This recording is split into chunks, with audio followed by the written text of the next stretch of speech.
Nah, saya ingin informasikan 4 bulan terakhir ini BKN menerbitkan 4 kebijakan baru untuk menguatkan ASN. Pertama, kita sedang membangun satu data.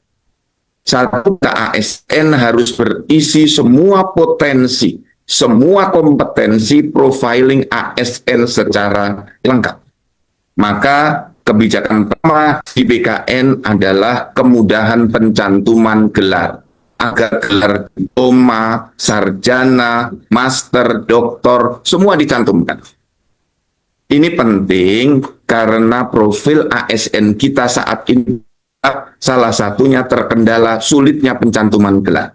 Maka dari BKN memberikan kemudahan pencantuman gelar. Dalam 2 bulan ini, ya kurang lebih 2 bulan ini, sudah puluhan ribu gelar baru dicantumkan. Oleh karena itu para kepala BKD mari berpikir terbuka untuk membantu para ASN melakukan pencantuman gelar. Syaratnya adalah memiliki ijazah yang didapat secara sah dan resmi. Kampusnya terakreditasi, kuliahnya terdaftar, mengikuti perkuliahan sampai dengan lulus. Yang kedua, kemudahan dalam uji kompetensi. 4 kali ditambah menjadi 12 kali. Dan bagi yang tidak lulus uji kompetensi, hanya mengulang pada bagian yang tidak lulus saja. Sepanjang masih dalam jangkau masa keberlakuan hasil uji kompetensi itu. Ya. Jadi kawan-kawan, tolong ini dimanfaatkan. Dan saya minta yang membina jabatan fungsional juga bisa lebih sering memberi kesempatan uji kompetensi. Yang setahun hanya 3 kali dibuat menjadi 12 kali. Di BKN sudah menerapkan uji kompetensi dari setahun 4 kali menjadi setahun 12 kali. Dan bagi yang tidak lulus, boleh lulusnya di kompetensi yang mana.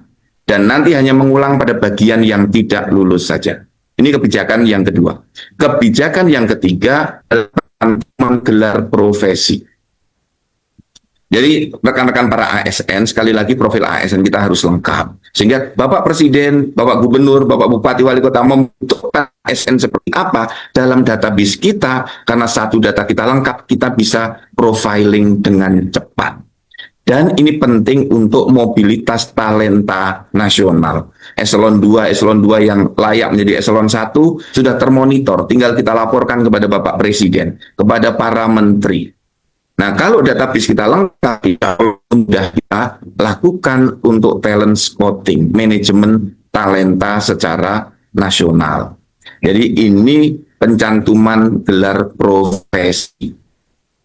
Silahkan dicantumkan yang punya gelar profesi notaris, pengacara, misalnya dulu pernah menjadi pengacara atau advokat, pernah menjadi notaris, menjadi kurator, ya, menjadi insinyur atau bidan, perawat, dokter, silakan. Semua gelarnya dimasukkan, termasuk sertifikasi keuangan, kepamong kerajaan, sertifikasi sebagai Satpol PP, atau diklat-diklat PPNS, silakan. Sertifikasinya dimasukkan, termasuk pendidikan pelatihan yang sudah diikuti. Yang terakhir, BKN sudah menerbitkan peraturan BKN nomor 2 tahun 2025 untuk menyelesaikan masalah yang sudah puluhan tahun tidak selesai, yaitu kesempatan ASN yang bagus berkembang lebih cepat daripada yang tidak bagus. Misalnya ASN yang ingin naik pangkat luar biasa, ASN yang di jabatan fungsional, ini pasti akan bisa nyalip pimpinannya naiknya tahun sekali. Jadi semangatnya adalah kita melakukan relaksasi regulasi. Yang tadi ASN tidak boleh melampaui jabatannya, sekarang di jabatan pimpinannya. Misalnya, sebuah seksi atau kasubat pimpinannya 3C. Ketika stafnya yang 3C mau naik pangkat, dulu tidak boleh. Karena tidak boleh pimpinannya 3C, stafnya naik 3D. Dulu nggak boleh. Mulai hari ini kita bolehkan. Tidak perlu staf itu pindah tempat. Atau yang dari 3B naik sama dengan pimpinannya 3C. Boleh. Yang sudah 3C naik menjadi 3D, boleh. Nah, disinilah kita dari BKN memberikan solusi agar tidak ada hambatan bagi ASN berkembang.